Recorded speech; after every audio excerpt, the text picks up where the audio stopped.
Hola a todos, mi nombre es Valentina Rosas de Tenemos que Hablar de Chile. Muy bienvenido a todos los que nos están escuchando. Muchas gracias por sumarse a esta tarde, a este festival en el ánimo de diálogo y de colaboración que queremos compartir desde el Tenemos que Hablar de Chile Fest durante toda esta tarde.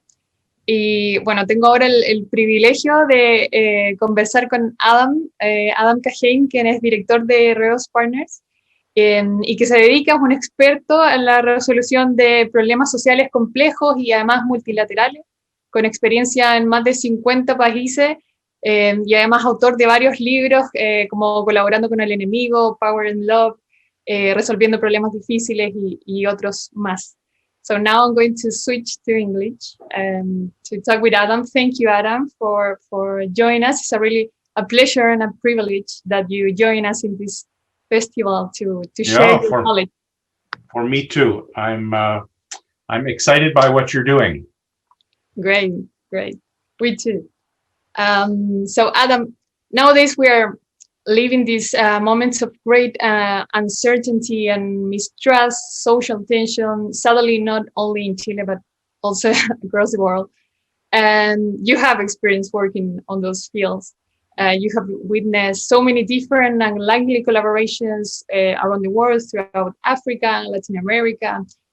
So from your experience, what role does dialogue plays and making collaboration possible, especially in these days with there is no trust and where sometimes we see each other even as enemies? Yeah. Well, the situation is challenging. I guess now in Chile, although I don't know the Chilean situation well, but in many places, everybody imagines that it's more complicated or more difficult for them. But yeah, it's difficult in different ways for people all over the world. Well, what's the role of dialogue? For me, there's the way I think about it is really there's two basic choices. Either we use force or we use dialogue. So the reason I'm interested in dialogue and the reason I've worked for so long in different kinds of dialogue, including in situations of high complexity and low trust, is because I'm trying to promote or support the dialogue option instead of the imposing option or the forcing option, the authoritarian option. I think for a lot of people, not just in countries, but in organizations or communities or families, the default is the forcing option, to make it the way I want it to be. But I'm interested in how can people figure out together through dialogue what it is that needs to happen. Great. And I think most of the people that is watching us today, they are quite optimistic about the value of collaboration and dialogue. But why are we missing? Why is this still so hard for many of us? Well, I think it's hard for many of us, and it's particularly hard for people who are used to having things the way they want them to be. So,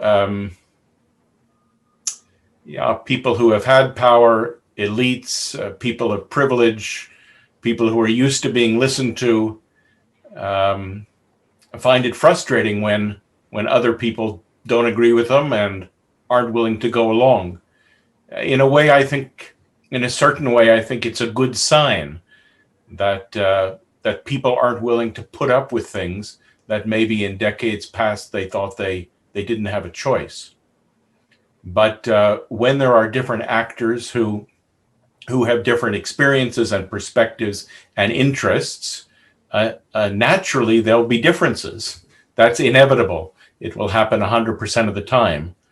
And so the challenge is, how do we talk? How do we collaborate? How do we act together with permanent difference? So that's not easy, but that's, I think, what's necessary. And Adam, in this idea that we have different opinions, I tend to believe that these days we are seeing each other not as just different, that also that the other one is wrong about it, about what I believe is right. And even beyond that, like it's not only wrong, it's evil. Yeah. So are we turning too many people into our enemies? It is social media, it is something because we are humans, or what other factor is affecting us in seeing each other in that way? Yeah, I think that's a real issue, that it's not just that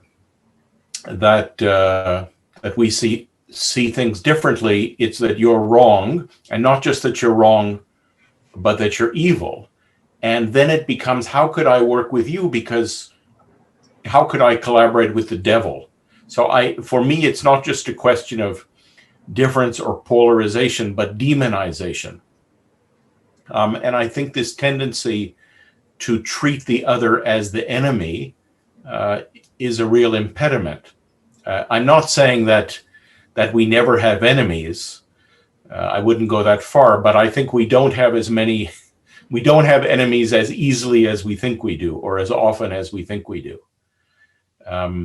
So for me, the question is, how is it possible to work with people who are different, maybe even that have permanent differences, and find a way to work together, to live together, notwithstanding or in spite of our differences, not just differences of opinion, but differences in worldview, in cosmovision, in interests. These aren't necessarily simple or easy things, but that's what I think is required. Definitely, we still need to live together, especially when we belong to the same country, to the same political community. And you have, as I said at the beginning, being part of negotiation and kind of different conflicts from South Africa with Mandela to President Santos. I believe that he acknowledged your contribution to the peace process in Colombia. What can you tell us about those different experiences? What have you learned across these conflicts that are different in nature and in different cultures, also in different nations, in different continents? What have you seen across? Yeah, well, I'm not a negotiator or a mediator. I'm a facilitator. So my job is not to tell people what they ought to do, but to help them figure it out for themselves. Of course, every situation is completely different, and every situation is also exactly the same. It's like the fashion show in Paris. Every year it's different, and every year it's the same. So I'm particularly interested in the things that are the same. But yes, the first two experiences I had were in South Africa and Colombia, and those marked or influenced my perspective a lot. Although I worked also in my home country of Canada and in Europe and Asia and other places. I worked in South Africa in 1991, which was still in the period of apartheid. You probably know that the word apartheid, it's an Afrikaans word, it just means apartness. I mean, that's literally what the word means. And it was this, if I simplify a little bit, was this ideology and way of governance of saying we can't live together. It's not possible, in that case, for different ethnic and racial groups to live together, and therefore we're going to formally separate. That's what apartheid was, a system of formal separation. And so the end of apartheid was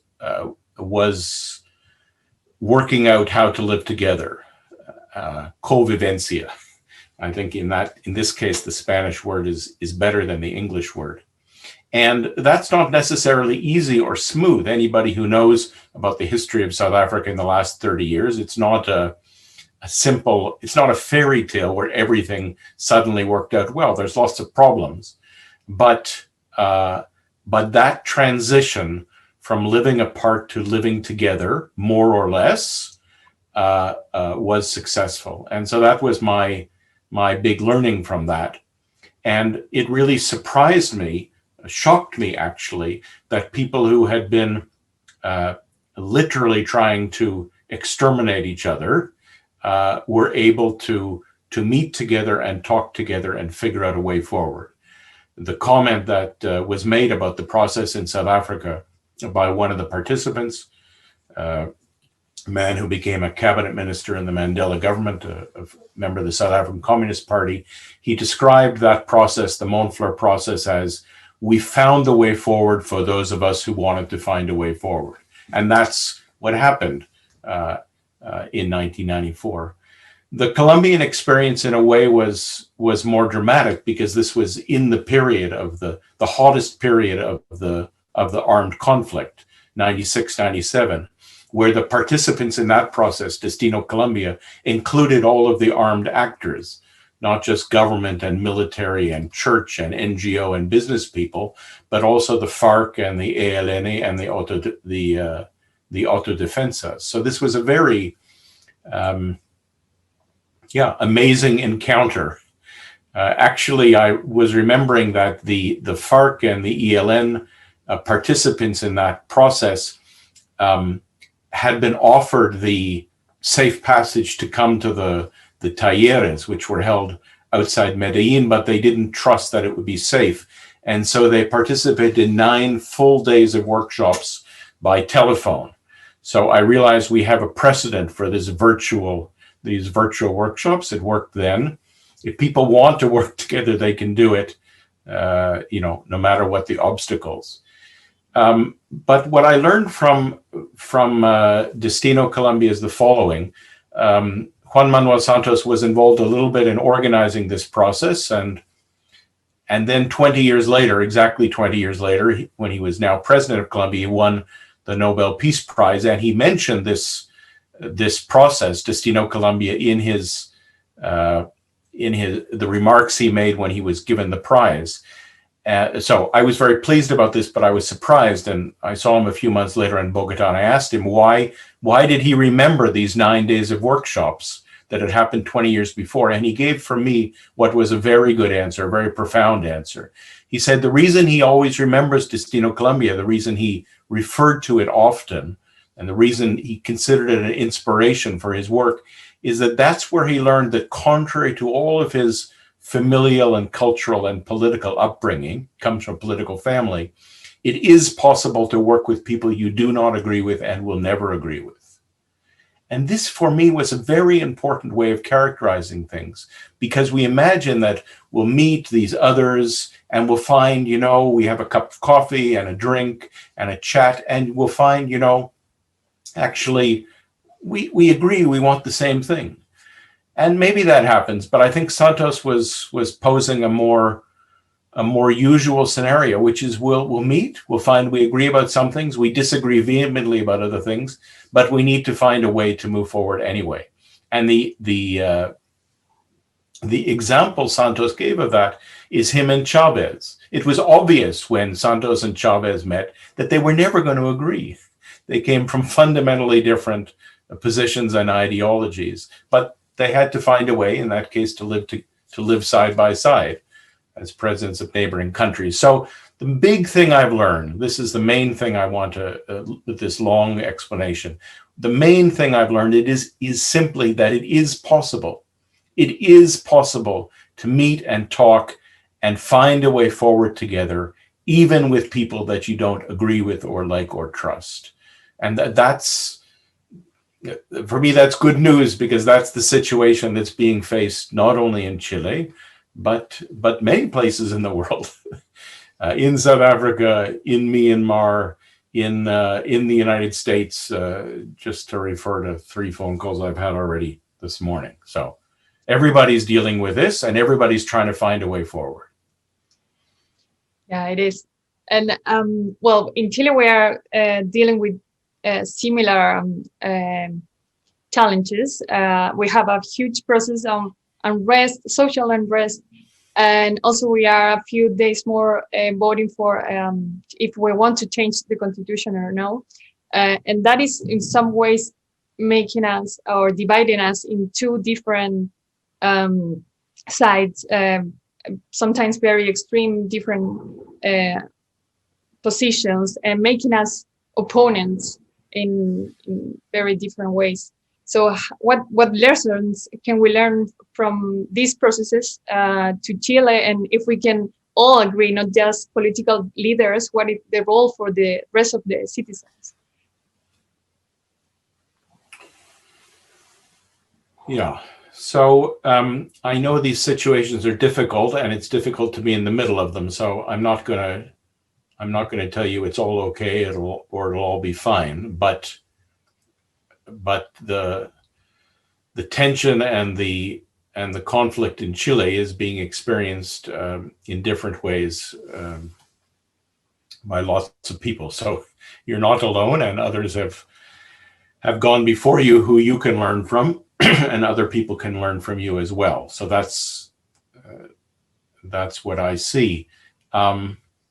Yeah, I think politicians have an important role, and I wouldn't like these multi-actor dialogue to be misunderstood as an anti-democratic action. So Chileans and others fought for a long time for democracy, and so these processes mustn't replace democratic and political processes. But I also think that it's not only the job of politicians to find a way forward. I think this is a job for society as a whole, and so all of the processes that I've been involved in have involved not only political actors, but also business and civil society and indigenous and young people, and academics, trying to find a way forward together. And I think that there are a lot of ways to do this. Not only, mass activities on the one hand, or elite activities on the other hand. I think there's a middle space for groups that are representative of the society as a whole, not representatives, formal representatives. That's important in the constitutional process, but in the kinds of dialogue processes that I've been involved in, to have people who are representative of society as a whole, not just chatting, not just giving speeches to each other, not just giving their positions, but really trying to think through in quite a structured way what is possible in this situation. That's the role of scenarios. What could happen here, rather than just this is what must happen, that this is what I insist on, but to really talk about what is possible in this situation, what would make a difference between a good future and a bad future, and what can we do to enact a good future. And here, not just what do we recommend that other people do, but what can we ourselves do to enact a better future. And so I think that, well, there's a role for many activities, mass activities, popular activities, intellectual activities, political activities, but I'm talking about a particular kind of activity. That's the kind of work that I've been involved in the last 30 years, starting in South Africa.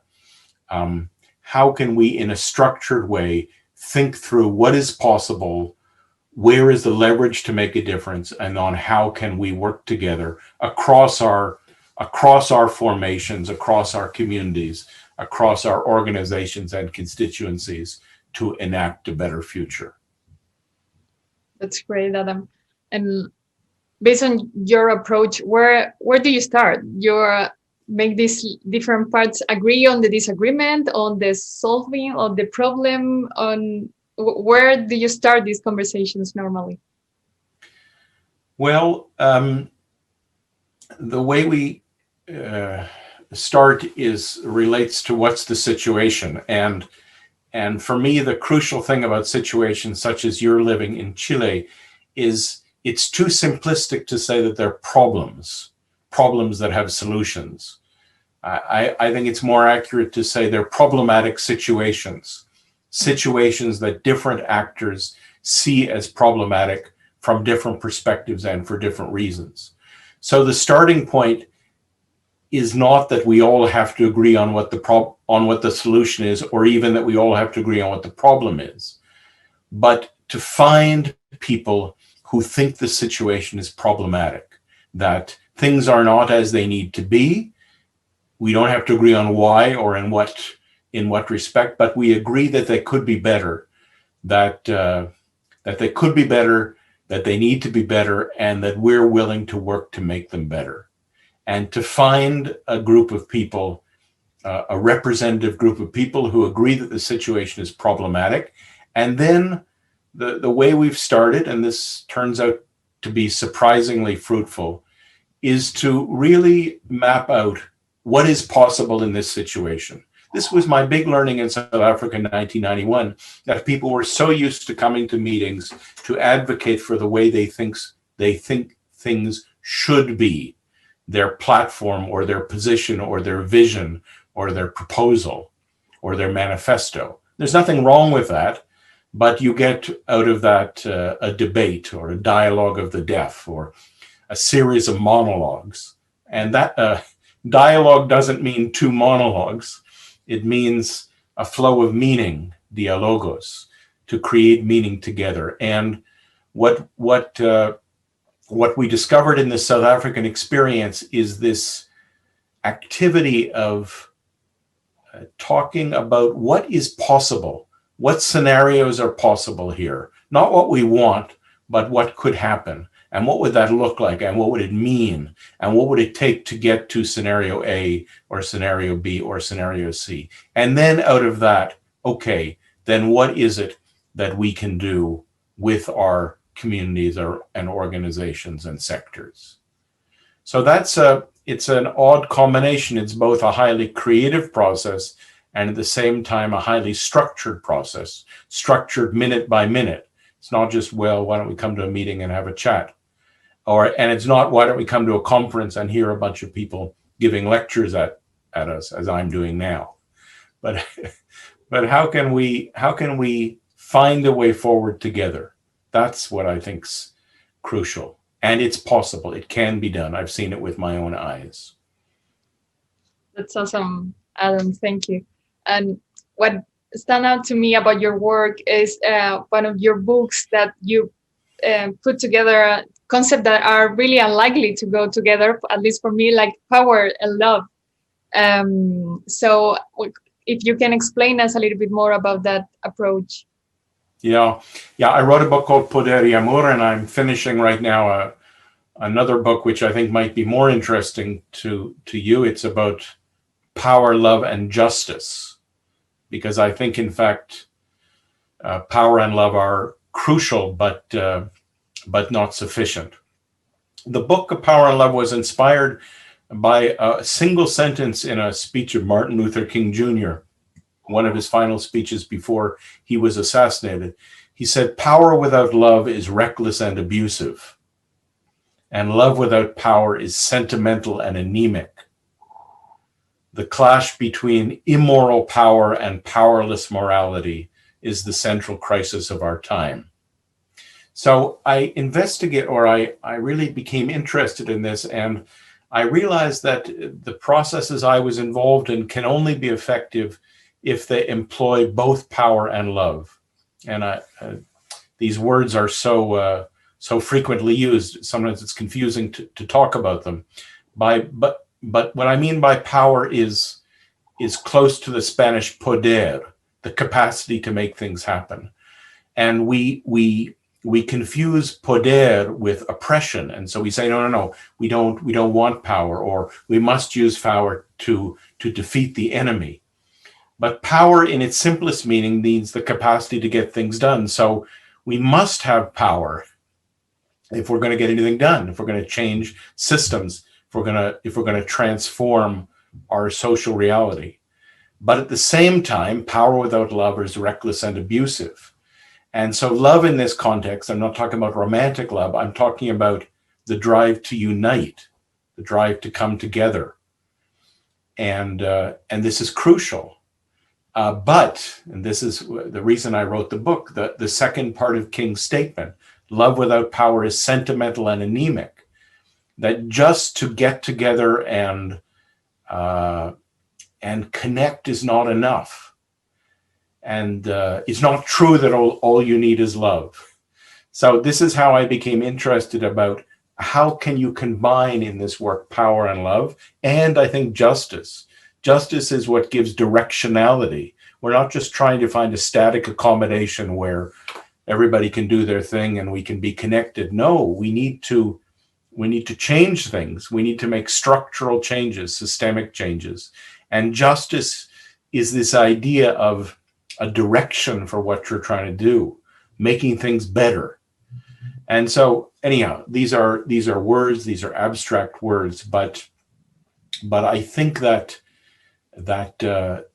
all three are required.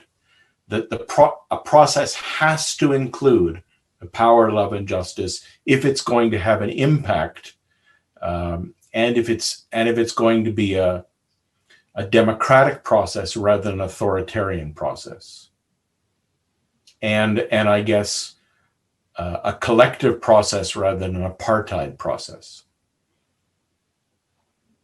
Very wise words. Adame, we are running out of time, sadly, but I will ask you a final question. What advice will you give to anyone trying to engage in this collaboration process, but especially for those that are on the extremes, not us that we are trying to facilitate when you came from one side and you maybe want to try to understand the other one, but you already see that it's too different or it's too complicated to agree. What advice or inspiring words you have for them? Yeah, well, I guess two things. First of all, I would always be careful when you find yourself positioning yourself as contrary to the other, even as you just did in the way you posed the question. It's us in the middle and then those difficult people on the extremes. So I guess the first piece of advice would be prepared to be challenged and be prepared to stretch and be prepared to be uncomfortable. I had a South African colleague who said to me, when you're pounding the table saying the truth is, then just put at the beginning of the sentence, in my opinion, and if that doesn't work, try the sentence, in my humble opinion. So these processes require, they're uncomfortable, and if you're not willing to be stretched or to change, then you're insisting on a solution where you're going to force other people to do what you want them to do. So, so remember that it's just your opinion, and those others, maybe they're your enemies or maybe they're not. And so, a spirit of humility and openness. And the second thing is that I'd say is it is possible. It's not easy, it's not predictable, it's not programmable, but it can be done. It's been done in periods of Chilean history. It's been done by other people in difficult circumstances all over the world. It doesn't necessarily lead to heaven on earth, but it is possible to live together, and it's worth trying. It is possible. That's great. Thank you very much for your time and your knowledge, for sharing this day with us. And I hope we keep in touch to talk more about Chile. Ok, con mucho gusto. Gracias. Gracias.